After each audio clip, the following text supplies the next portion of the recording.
Okay, so continuation. Naka-tape na.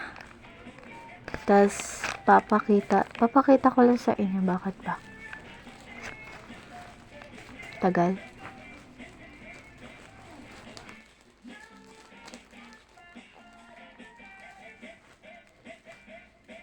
Agahan nyo paggawa guys nung nung costume. Like, gawin nyo na. Kasi, matagal ginawa yung matatagalan kayo. Wala lang. Reminder lang.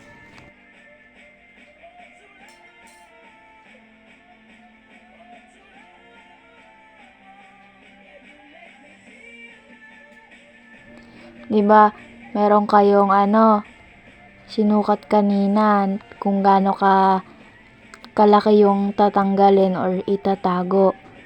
Ang ang gagawin nyo, gumamit kayo ng ruler para straight nga. Dapat straight yung linya, dapat pantay.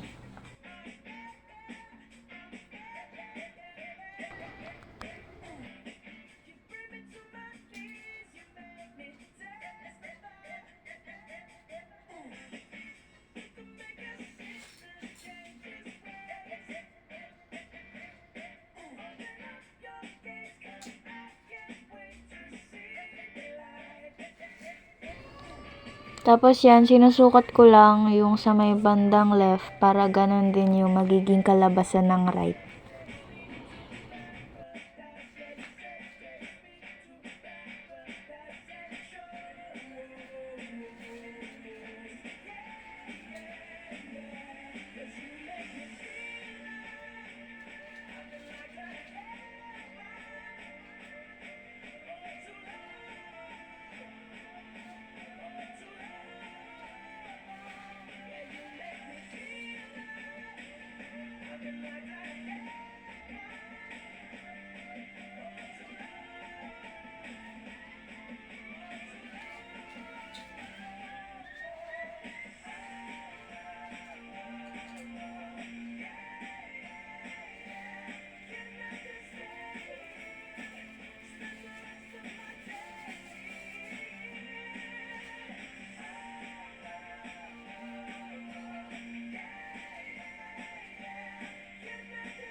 After nun, ang next nyo namang ika-cut is yung para sa dalawang two arms.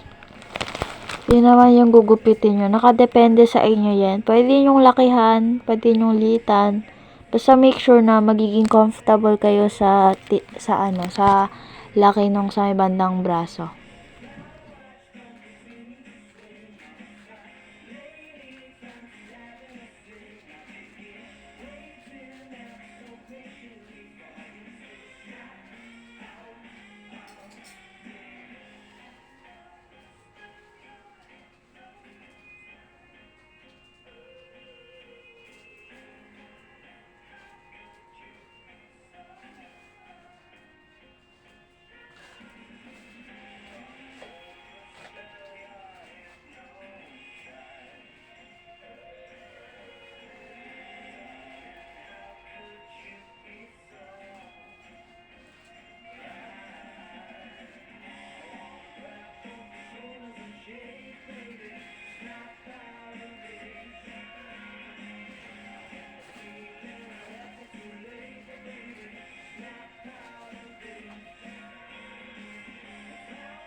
Kung natatandaan nyo kanina, may ni-ruler ako.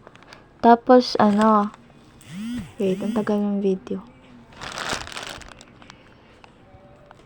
Iyan, ano nyo, susobrahan nyo siya ng 1 centimeter. Yan. Kasi di ba may niruler kanina yung umpisa. Yan naman, niruler ko, sinobrahan ko para medyo maluwang-luwang. Ayan, tatahiin naman. To sinulid. I mean, kung meron naman kayong stapler, pwede kayong gumamit ng stapler. Pero mas preferred talaga yung kapag tatahiin nyo. Yung pagtatahi kahit yung simpleng tahi lang.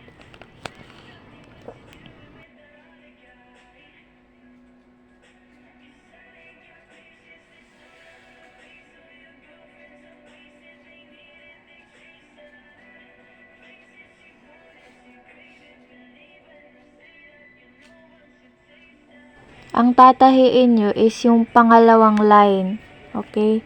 Wag yung naunang line. Yung pangalawang line yung tatahiin nyo. Wala lang. Para lang walang magtanong sa akin kung alin yung tatahiin doon.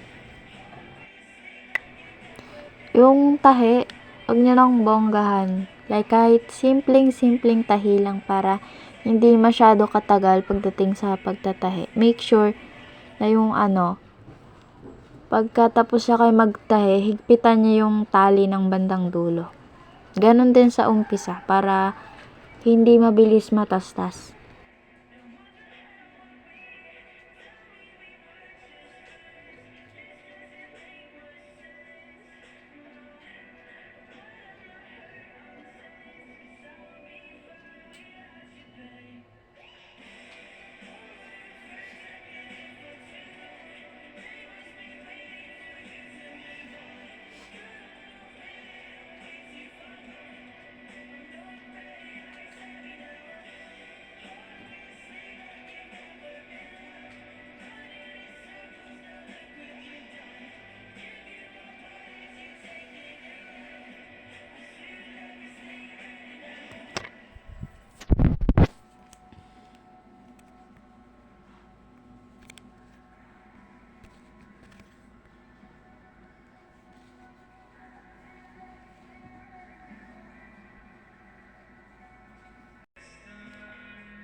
Okay, so tapos ko na siya tahiin. Hindi lang halata sa video kasi yung ginamit ko na sinulid is gray. Tapos yung lapis, syempre gray din.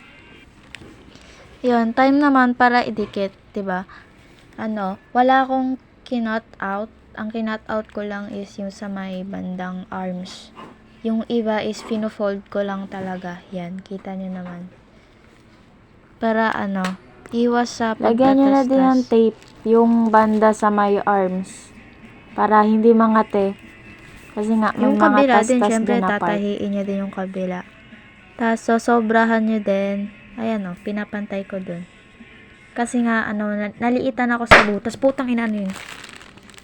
Okay, so. Tapos yan, sinobrahan ko nga ng 1 cm. O nga, 1 cm yan. Ay, nahulog. Pit check. Tama hindi pa yan final. Lalagyan nyo pa siya ng blue sa gilid. Saka bangus na image sa likod. Yan naman yung dapat magiging final na itsura niya. Medyo magulo yan kasi yan yung una kong ginawa. Pero ganyan nga, dapat may blue sa gilid.